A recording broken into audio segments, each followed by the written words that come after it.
मज़मून physics class 10 बाब 15 सबक चौथों मख्फी फ़र्क़ पोटेंशियल डिफरेंस। अस्सलाम वालेकुम प्यारा बारो, सिंध ऑनलाइन स्कूल में भलीकार आऊं आहियां सनाउल्ला महर। प्यारा बारो, इन वीडियो में जो असां अॼु मौज़ू पढ़ंदासीं उहो आहे मख्फी फ़र्क़ यानी पोटेंशियल डिफरेंस। हिन टॉपिक खे पढ़ण खां पहिरीं असीं हिन टॉपिक जा सिख्या जा मक़सद समझंदासीं, जंहिंजी पहिरीं पॉइंट में चवे थो define potential difference and explain it's concept in simple terms, यानी मख्फी फ़र्क़ जी वज़ाहत ऐं उन जो तसवुर बयान करणु। ॿी पॉइंट में चवे थो understand the relation between work done charge and potential difference. चवे थो त कम चार्ज ऐं मख्फी फ़र्क़ जे लाॻापे खे सम्झणु। चवे थो त recognise the importance of potential difference in the flow of electric current in a circuit। चवे तो उहो समझण त मख्फी फ़र्क़ सर्किट में वाक़िरे लाइ छो ज़रूरी आहे। Why we study this? ही असां छो था पढ़ूं? इन जे लाइ चयो वञे थो by studying potential difference we understand how and why electric charges move in a circuit, how energy is transferred, and how electrical devices operate. This concept helps us to analyze electric circuits, calculate energy consumption, and apply it in daily life technology such as bulb, fans, and electronic appliances. हिन चवण जो मतिलबु आहे त हिन मौज़ूअ खे पढ़ण सां असांखे ख़बर पवे थी त चार्जूं सर्किट में कीअं ऐं छो हलन थियूं, तवानाई कीअं मुंतकिल थिए थी ऐं बरक़ी औज़ार कीअं कमु कनि था। ही तसवुर असांखे बरक़ी सर्किट्स जो तजीदियो करणु, तवानाईअ जी खपत खे मापणु ऐं रोज़मर्रा जे शयुनि जहिड़ोकि बल्ब, पखो ऐं बरक़ी औज़ारनि में उन जे इस्तेमाल खे सम्झण में मदद ॾिए थो। प्यारा ॿारो, हींअर असीं पंहिंजे टॉपिक जे तरफ़ हलूं था ऐं हिन टॉपिक खे पढ़ण खां पहिरीं असीं हिकिड़ी ॻाल्हि सम्झण जी कोशिशि कंदासीं त जीअं त असां पंहिंजी आम ज़िंदगीअ में जेको आहे त बिजलीअ जो काफ़ी इस्तेमालु कयूं था ऐं ऑलरेडी असां जेको आहे त करंट इलेक्ट्रिसिटी जे बारे में पढ़ी आयासीं त असां वटि ॿिनि क़िस्मनि जो करंट हूंदो आहे। हिकिड़ो हूंदो आहे असां वटि जेको आहे त अल्टरनेट करंट ऐं ॿियो हूंदो आहे असां वटि वरी डायरेक्ट करंट। उन खां बाद बि प्यारा ॿारो, असां सभु ॼाणूं था त बिजली असांजी ज़िंदगीअ में हर हंधि इस्तेमालु थिए थी। मिसाल जे तौर ते असां बिजलीअ खे घर में इस्तेमालु कयूं था, उन खां पोइ घर जा जेके असांजा सामान आहिनि उहे असां बिजली ते ऑपरेट कयूं था। मिसाल जे तौर ते जीअं बल्ब थी वियो या असांजी मोबाइल थी वई या उन खां पोइ असांजो जेको आहे त कंप्यूटर या लैपटॉप या जेके बि असांजा जेको आहे त इलेक्ट्रॉनिक डिवाइसिस आहिनि या जेके बि असांजूं इलेक्ट्रॉनिक डिवाइसिस आहिनि उहे सभई जेको आहे त बिजलीअ ते हलनि थियूं। कॾहिं तव्हां सोचियो आहे त जॾहिं हिकिड़ो असां सर्किट कंप्लीट कंदा आहियूं त उन सर्किट में जेको करंट आहे उहो छो वहंदो आहे, इहो छाजे करे वहंदो आहे? जेकॾहिं आम तौर ते असां ॾिसूं प्यारा ॿारो त आम तौर ते हिकिड़ो जेकॾहिं असां मटीरियल खणूं था त मटीरियल में असांजूं पॉज़िटिव चार्जिस बि हूंदियूं आहिनि, नेगेटिव चार्जिस बि हूंदियूं आहिनि, पर उते जेको आहे त असांखे उहो करंट महसूसु छो न थींदो आहे? जेकॾहिं असां कंहिं सर्किट में करंट जी ॻाल्हि कंदासीं त उते असांखे उन सर्किट जो फ्लो महसूसु थींदो आहे। मिसाल जे तौर ते जीअं तव्हां हिन जेको आहे त डायग्राम में ॾिसी रहिया आहियो त बल्ब जी जेका सर्किट आहे उहा कंप्लीट आहे, तॾहिं जेको आहे त हीउ बल्ब हले थो ऐं हीउ जेको असांजो कंडक्टर आहे इन कंडक्टर में असांजे चार्जिस जो फ्लो थो थिए। हाणे इहो जेको चार्जिस जो फ्लो आहे प्यारा ॿारो, इहो छाजे करे थिए थो, यानी हीउ जेको करंट आहे उहो छो थो वहे? इन जो जवाबु आहे पोटेंशियल डिफरेंस जे करे। हाणे असां सम्झंदासीं त पोटेंशियल डिफरेंस छा आहे। हाणे इन खे सम्झण खां पहिरीं हिकिड़ी ॻाल्हि सम्झो प्यारा ॿारो त मिसाल जे तौर ते असां वटि जेको आहे त ॿ प्लेट्स आहिनि, ठीकु आहे, हिकिड़ी असां वटि पॉज़िटिव प्लेट आहे, ॿी असां वटि नेगेटिव प्लेट आहे, ठीकु आहे। हाणे जेकॾहिं हिन ॿिन्ही प्लेट्स खे असां कंहिं शइ सां कनेक्ट कयो आहे त पोइ छा थींदो त हिन ॿिनि प्लेट्स जे विच में जेको आहे त हिकिड़ी इलेक्ट्रिक फील्ड असां महसूसु कंदासीं त हीअ ॿई प्लेट्स जेके आहिनि पाण में हिकिड़ी इलेक्ट्रिक फील्ड जेको आहे त क्रिएट कंदियूं। हाणे मिसाल जे तौर ते जेकॾहिं असां उन इलेक्ट्रिक फील्ड में हिकिड़ी चार्ज था रखूं त छा थींदो त हिन चार्ज ते जेको आहे त उन इलेक्ट्रिक फील्ड जो फोर्स लॻंदो। हाणे छा थींदो प्यारा ॿारो, आम तौर ते असां ॾिठो आहे त असांजो जेको करंट आहे उहो काॾां कहिड़े तरफ़ मूव कंदो आहे? उहो मूव कंदो आहे हाई पोटेंशियल खां लो पोटेंशियल जे तरफ़, या खणी असां ईअं चऊं त चार्जिस जेके आहिनि उहे असांजूं काॾे फ्लो थींदियूं आहिनि? हाई पोटेंशियल खां लो पोटेंशियल जे तरफ़। त हाणे जेकॾहिं असां हिन चार्ज खे ॾिसंदासीं त चार्ज लाइ बि असां चई सघूं था त चार्ज जेका आहे उहा मूव कंदी किथां, जेको आहे त हिकु पॉइंट खां ॿी पॉइंट जे तरफ़। पर जॾहिं उहा चार्ज असांजी मूव कंदी त उनजे पोयां उहो सबबु छा आहे, छाजे करे थी उहा चार्ज मूव करे? हाणे इन ते को न को लाज़मी फोर्स लॻंदो, ठीकु आहे, जेको हिन चार्ज खे हाई पोटेंशियल खां लो पोटेंशियल जे तरफ़ मूव कराईंदो। यानी हिकु पॉइंट खां ॿी पॉइंट ते मूव करण जे लाइ असांखे इन चार्ज ते कोई न कोई फोर्स लॻाइणो पवंदो, कोई न कोई इन चार्ज ते असांखे वर्क करणो पवंदो। हाणे जॾहिं इन चार्ज ते असां कोई वर्क कयोसीं, ठीकु आहे, त हाणे इहा चार्ज जॾहिं मूव थी हिकु पॉइंट खां ॿी पॉइंट जे तरफ़, त तॾहिं असां जेको आहे त इन जे लाइ चवंदासीं त इहो असांजो जेको आहे त पोटेंशियल डिफरेंस आहे। इन खे जेको आहे त असां वर्ड्स में कीअं लिखंदासीं, त इन जे लाइ जीअं त मां तव्हांखे ॿुधायुमि त असां छा चयोसीं त every charge in nature experiences a force when placed in an electric field. जीअं त मां तव्हांखे सम्झायो त जॾहिं असां कंहिं चार्ज खे कंहिं इलेक्ट्रिक फील्ड में रखंदासीं त उन चार्ज ते उन इलेक्ट्रिक फील्ड जो जेको फोर्स आहे उहो एक्सपीरियंस थींदो, उहो लॻंदो। हाणे पोइ छा थींदो त जॾहिं उन चार्ज ते उन इलेक्ट्रिक फील्ड जो फोर्स लॻंदो त पोइ उहा चार्ज छा थींदी, उहा चार्ज जेको आहे त मूव कंदी हिकु पॉइंट खां ॿी पॉइंट जी तरफ़। पर उहा चार्ज जॾहिं मूव कंदी पोइ छा थींदो त असां चवंदासीं त इन चार्ज खे मूव करण वक़्तु जेको आहे त वर्क जी ज़रूरत पई, वर्क थियो तॾहिं चार्ज मूव कई। हाणे वर्क जी जेकॾहिं असां ॻाल्हि कंदासीं त वर्क जी डेफिनेशन छा आहे, असां पढ़ी आया आहियूं त वर्क जी जेका डेफिनेशन आहे उहा आहे जेको आहे त फोर्स इंटू डिस्प्लेसमेंट। यानी जेकॾहिं कंहिं बि शइ ते असां फोर्स लॻायूं ऐं उहा शइ असांजो डिस्प्लेसमेंट कवर करे त तॾहिं असां चवंदासीं त इन ऑब्जेक्ट ते उन मटीरियल ते जेको आहे त वर्क थियो।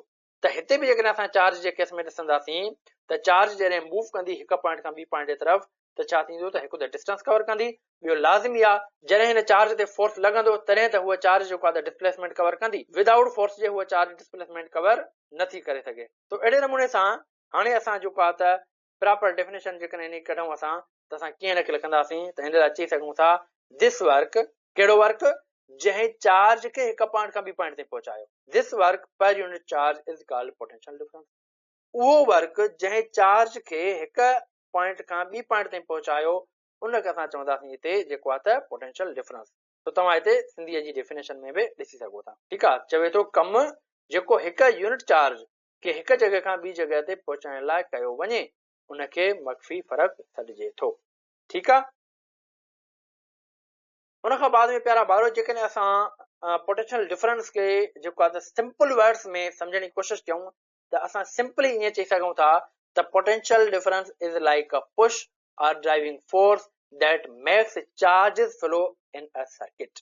यानी पोटेंशियल डिफरेंस जेको आहे हिकिड़ो दबाव आहे या हिकिड़ो ज़ोर आहे जेको चार्जनि खे कंहिं सर्किट में हलण ते मजबूर थो करे। मिसाल जे तौर ते हीअ असां वटि हिकिड़ो सर्किट आहे, ठीकु आहे, हाणे इन सर्किट में जेकॾहिं असां इहो चार्जिस मूव थियूं करनि त असां चवंदासीं त चार्ज ते कोई न कोई फोर्स लॻे थो, कोई न कोई दबाव लॻे थो, तॾहिं चार्ज जेको आहे त हिन सर्किट में मूव थी करे या हिन कंडक्टर में मूव थी करे। हा, अगरि जेकॾहिं असां वटि पोटेंशियल डिफरेंस न हूंदो त चार्ज असांजी मूव न कंदी, करंट असांजो फ्लो न थींदो। तो तॾहिं असां हिते लिखियोसीं there is no potential difference, charges will not move and current will not flow. तो प्यारा ॿारो हिनखे अञा असां हिकिड़े ॿिए एग्ज़ाम्पल सां सम्झण जी कोशिशि कयूं। मिसाल जे तौर ते जेको आहे त असां वटि जेको आहे त कोई पाणी आहे। हाणे आम तौर ते जेकॾहिं तव्हां ॾिसंदव प्यारा ॿारो त जेकॾहिं को दरियाव आहे त उहो हमेशह जेको आहे त मथाईअ जे तरफ़ खां हेठाईअ जे तरफ़ ईंदो आहे। यानी पाणीअ जो जेको फ्लो हूंदो आहे उहो हाई लेवल खां लो लेवल जे तरफ़ हूंदो आहे। त अहिड़े ई तरीक़े सां असांजूं जेके चार्जिस आहिनि उन्हनि जो बि जेको फ्लो हूंदो उहो वरी हाई पोटेंशियल खां लो पोटेंशियल जे तरफ़ हूंदो। जीअं जहिड़ी तरीक़े सां पाणीअ जो फ्लो हूंदो आहे मथाईअ खां हेठाईअ जे तरफ़, जेका मथाई हूंदी उनखे असां चवंदासीं उहा हाई लेवल आहे या हाई पोटेंशियल आहे, ऐं जंहिं तरफ़ पाणी ईंदो उनखे असां चवंदासीं जेको आहे त लो पोटेंशियल, ठीकु आहे, या लो लेवल। तो अहिड़े नमूने सां हाणे इन जो मिसाल असां हिन तरीक़े सां बि खणी सघूं था प्यारा ॿारो। हाणे मिसाल जे तौर ते जेकॾहिं असां वटि जेको आहे त हिकिड़ो ड्रम भरियल आहे पाणीअ जो या हिकिड़ी टैंकी भरियल आहे पाणीअ जी ऐं उन में हिकिड़ी जेको आहे त टूटी लॻल आहे, त पोइ जेकॾहिं असां टूटी खोलींदासीं त पाणी ईंदो या वाल खोलींदासीं त पाणी ईंदो। ठीकु आहे, पाणी छो थो अचे, छो त उहा टैंकी जेका आहे उहा असांजी भरियल आहे, ठीकु आहे, ऐं उहा असांजी कंहिं हाइट ते पई आहे ऐं उन खां बाद में जेकॾहिं असां हेठां टूटी खोलियूं था त मतिलबु छा थियो त पाणीअ जो जेको फ्लो आहे उहो हाइट खां हाई पोटेंशियल खां हाई लेवल खां जेको आहे त असांजे लो लेवल जे तरफ़ ईंदो। ठीकु आहे, तॾहिं जेको आहे त उन टूटीअ मां जेको आहे त पाणी असांखे मिलंदो। तो प्यारा ॿारो हाणे जेकॾहिं असां जेको आहे पोटेंशियल डिफरेंस जी ॻाल्हि कयूं त कहिड़ियूं जेके शयूं आहिनि जेके असांखे जेको आहे त पोटेंशियल डिफरेंस प्रोवाइड कंदियूं आहिनि, उन्हनि में जेको आहे त असांजी जेको आहे त हिकु बैटरी ते अची वञे ऐं उन खां बाद में असां वटि जेको आहे त सेल थो अची वञे। हाणे सेल हुजे या बैटरी हुजे इहे जेके आहिनि त असांखे जेको आहे त पोटेंशियल डिफरेंस जेको आहे त प्रोवाइड कंदियूं आहिनि, यानी चार्जिस खे जेको आहे त पुश कंदियूं आहिनि, चार्जिस खे जेको आहे त फोर्स ॾींदियूं आहिनि हिक पॉइंट खां ॿी पॉइंट ते पहुचण जे लाइ। ठीकु आहे प्यारा ॿारो, हाणे जेकॾहिं असां पोटेंशियल डिफरेंस जी प्रॉपर डेफिनेशन खे डिस्कस कयूं त उनजी डेफिनेशन असां कीअं लिखंदासीं? उनजे लाइ असां चई सघूं था the work done in moving a unit charge from one point to another is called potential difference, या work done per unit charge is called potential difference. हाणे इनखे असां मैथमेटिकली कीअं लिखी सघंदासीं? इन जे लाइ असां हीअं चवंदासीं त वी छा आहे असांजो पोटेंशियल डिफरेंस आहे, यानी पोटेंशियल डिफरेंस खे असां जेको आहे त वी सां डिनोट कंदा आहियूं। ठीकु आहे, हाणे वर्क थिए थो कंहिं ते चार्ज ते, ठीकु आहे, त V is equal to W upon Q, त हीउ जेको आहे त फार्मूलो थी वियो पोटेंशियल डिफरेंस जो। उन खां बाद में जेकॾहिं हाणे इन जे यूनिट जी असां ॻाल्हि कयूं प्यारा ॿारो, त वर्क जो यूनिट छा आहे? वर्क जो यूनिट आहे जॉल ऐं चार्ज जो यूनिट आहे कूलम, त हे थींदो असांजो जॉल अपॉन कूलम। हाणे जॉल अपॉन कूलम जेको आहे उहो बराबरि आहे वोल्ट जे, ऐं वोल्ट जेको आहे उहो SI यूनिट आहे कंहिंजो पोटेंशियल डिफरेंस जो। ड्राइव यूनिट आहे असांजो जॉल अपॉन कूलम ऐं SI यूनिट जेको आहे उहो आहे वोल्ट। हाणे वोल्ट छा आहे? वरी वोल्ट खे जेकॾहिं असां डिफाइन करण जी कोशिशि कयूं त वोल्ट असां छा था चऊं त वोल्ट जी डेफिनेशन असां कुझु हिन तरीक़े सां लिखी सघंदासीं, चवे थो when 1 joule of work is done to move 1 coulomb of charge between 2 points the potential difference is 1 volt. चवे थो त हिकु जूल असां जेको आहे त वर्क कयूं कंहिं ते 1 कूलम चार्ज ते, माना चार्ज जो अमाउंट घणो आहे 1 कूलम, ऐं असां हुन ते वर्क घणो था कयूं 1 जूल।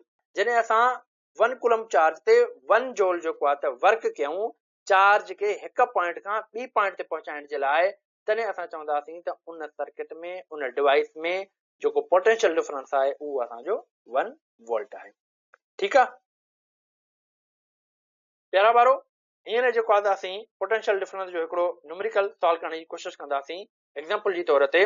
त मिसाल जे तौर ते असांखे चवे थो if 30 joules of work is done in moving 6 coulombs of charge between 2 points, find the potential difference।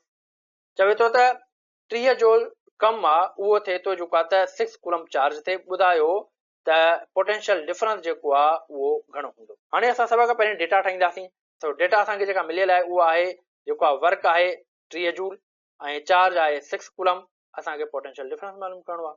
त सॉल्यूशन जी तरफ़ हलूं था। जीअं त हींअर असां फार्मूलो डिस्कस कयोसीं, फार्मूलो छा आहे? V is equal to W upon Q।